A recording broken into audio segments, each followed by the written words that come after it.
Nos e nele exultemos. Aleluia,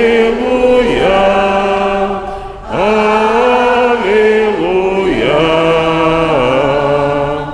aleluia.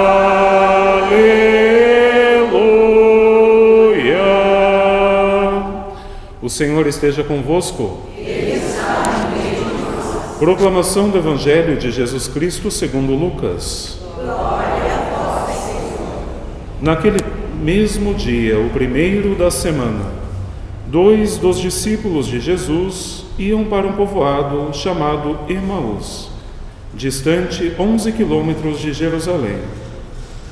Conversavam sobre todas as coisas que tinham acontecido. Enquanto conversavam e discutiam, o próprio Jesus se aproximou e começou a caminhar com eles. Os discípulos, porém, estavam como que cegos e não o reconheceram. Então Jesus perguntou: "O que ides conversando pelo caminho?" Eles pararam com o rosto triste, e um deles, chamado Cleofas, lhe disse: "Tu és o único peregrino em Jerusalém que não sabe o que lá aconteceu nestes últimos dias?"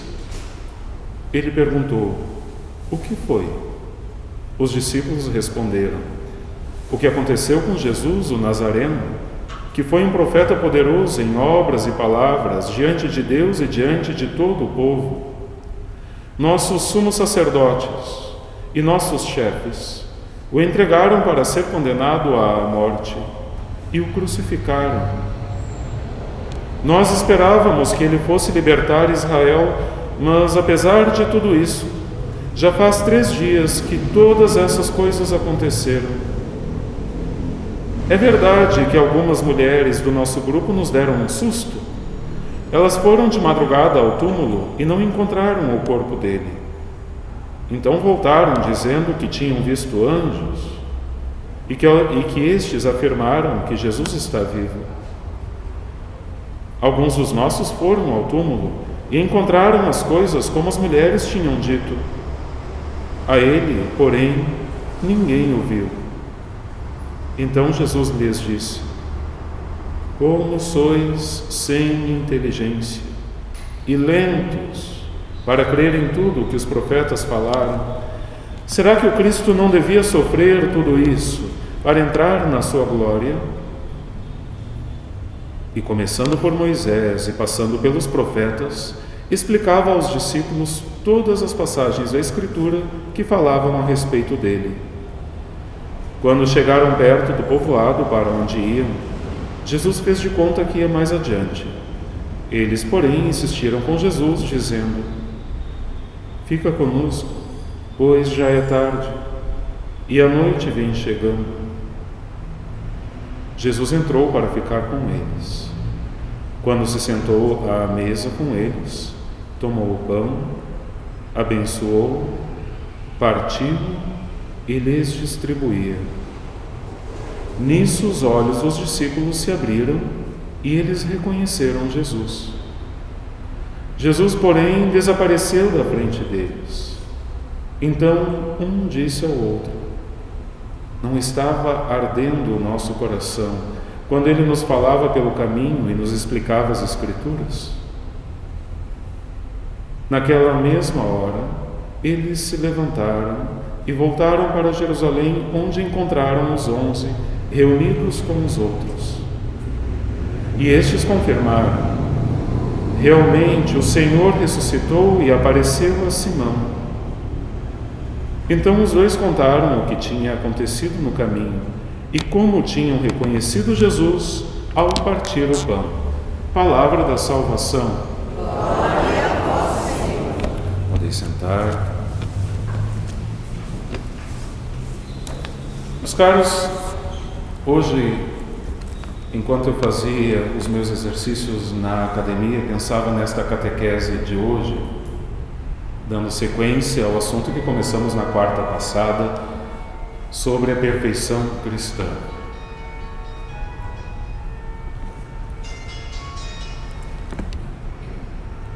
Quando nós, vou falar por mim, Quando, há alguns anos atrás, com 40 e poucos quilos a mais, eu levei uma chamada forte do médico dizendo que, do jeito que eu estava, eu não chegaria aos 40, e tomando então um grande susto, com o susto também tomei vergonha na cara. E tive que me preocupar em melhorar a qualidade de vida física, para assim poder ultrapassar os 40, se for da vontade de Deus, e assim ter mais tempo para dedicar ao apostolado e à evangelização. O mesmo médico que me deu esse susto disse que 2 eram as atitudes necessárias e que deviam caminhar de mãos dadas para que houvesse uma mudança de vida: dieta e exercício. 50% de cada um, nem mais nem menos. Ambas difíceis. Difícil a dieta, porque é acostumado a só comer porcaria e muita porcaria. Difíceis os exercícios, porque até para ir na esquina usava o carro e não caminhava a pé. Ambas as providências sofridas, especialmente quando, indo à academia, percebia que lá estavam outros da minha idade ou mais novos que eu em muito melhores condições físicas. E eu suspirava pensando, será que um dia consigo chegar na metade do que estão, de como estão bem fisicamente estes?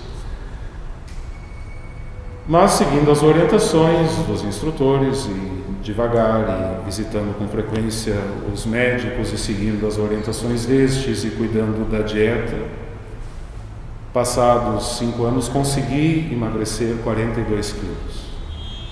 E, consequentemente, melhorar um pouco a qualidade de vida e ter um pouco mais de disposição para a obra da evangelização.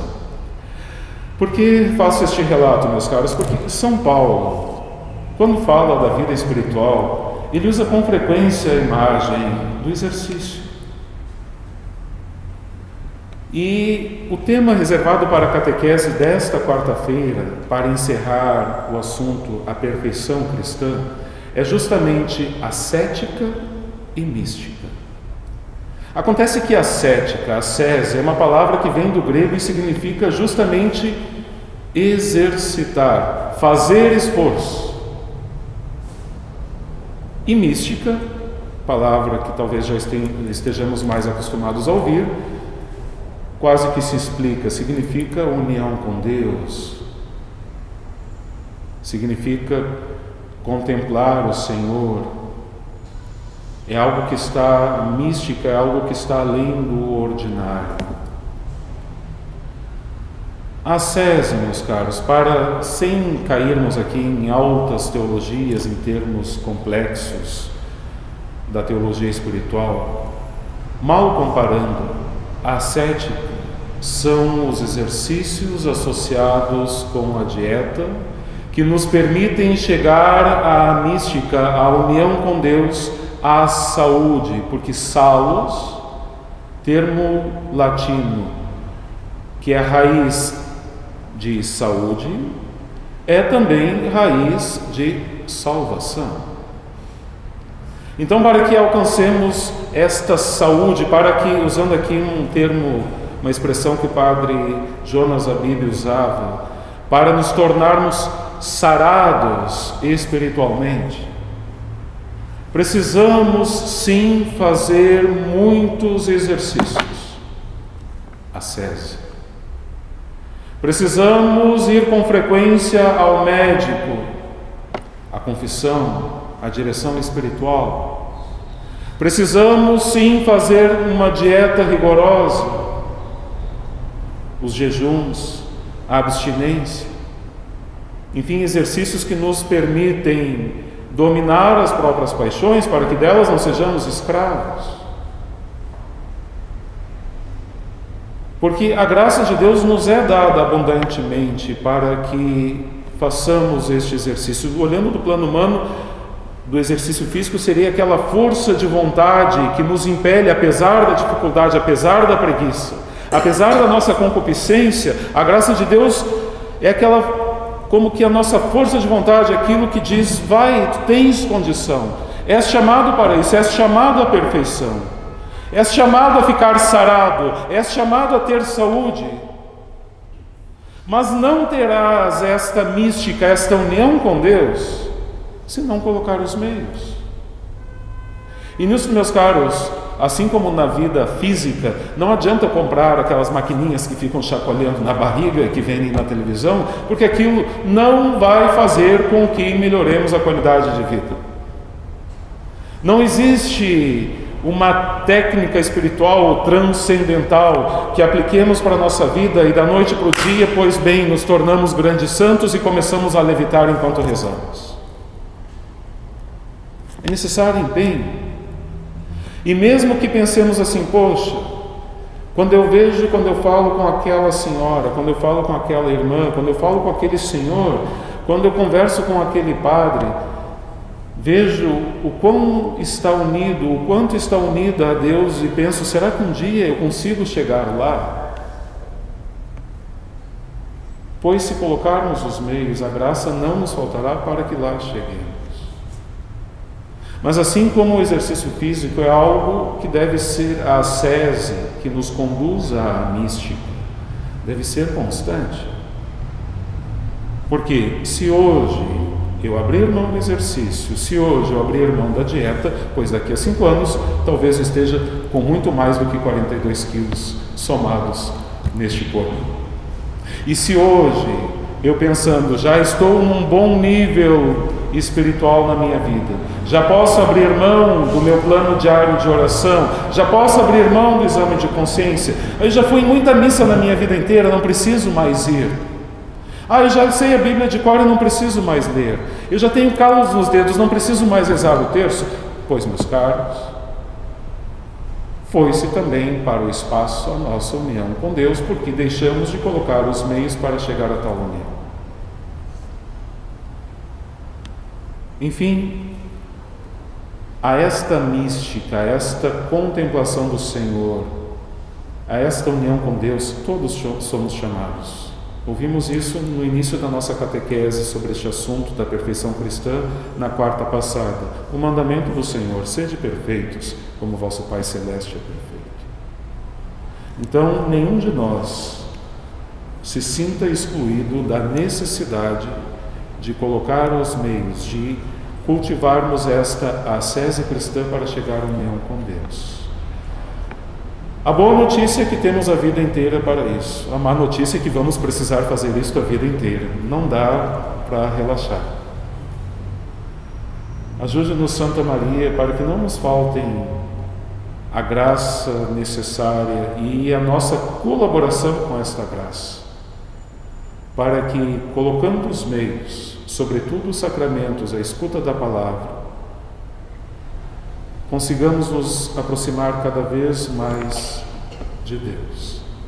A isto somos chamados, porque senão, que sentido terá essa nossa peregrinação aqui na terra, com tantas dificuldades pelas quais passamos, se no final de tudo não nos restar a união plena com Deus? Somos chamados a esta união. O Senhor nos quer. Prova disso celebramos nesses últimos dias o mistério da paixão, morte e ressurreição do Senhor. Agora, não falte a nossa parte, o nosso esforço, a nossa colaboração com a graça de Deus, que pela intercessão de Maria abundantemente é derramada em nossos corações.